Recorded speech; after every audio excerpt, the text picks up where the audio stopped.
Mga ka-Manila Filipino, isa na namang makabagbag damdaming tagpo ang ating nasaksihan sa Pinoy Big Brother Celebrity Collab Edition Big Night kung saan ang power duo na Rawi, Ralph De Leon at Will Ashley ay tinanghal na second place finishers.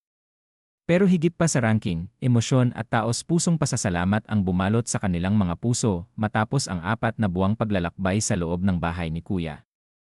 Aminado si Ralph na hindi niya inaasahan ang pagkakapwesto ng big winner na sina Cheers sa third place.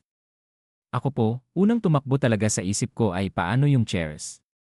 Kasi sila talaga yung big winner sa paningin namin. We thought they were going all the way, ani Ralph na halatang gulat at emosyonal sa kinalabasan. Sa kabila nito, taos-puso ang pasasalamat niya sa pagkakapanalo nila ng second place, isang tagumpay na hindi nila inaasahan. Ngunit ang tunay na highlight para kina Ralph at Will ay ang muli nilang pagkikita ng kani-kanilang pamilya. Sa gitna ng mga luha at yakap, ramdam ang matinding pananabik matapos ang ilang buwang pagkakahiwalay. Yung makita ko ulit ang pamilya ko, yun talaga yung pinakamasayang moment, emosyonal na pahayag ni Ralph.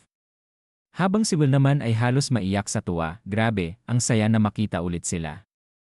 Yung suporta nila walang kapantay. Hindi rin maitago ni Will ang kanyang saya sa pagtanggap at pagmamahal ng mga tao sa labas ng bahay. Nakakatuwa po na malaman na may mga taong totoong sumuporta at nagmahal sa amin kahit hindi namin alam kung paano kami tatanggapin sa outside world, sabi niya habang hawak pa ang emosyon. Bukod sa tagumpay, nagbahagi rin ang dalawa ng mga pagbabagong hatid ng sa kanilang pagkatao. Para kay Ralph, malaking tulong ang karanasang iyon sa pagproseso ng emosyon at sa pag-relate sa ibang tao. Yung growth ko sa loob ng bahay, hindi matatawaran. Natutunan kong kontrolin ang nararamdaman ko at maging mas bukas sa pakikitungo sa iba.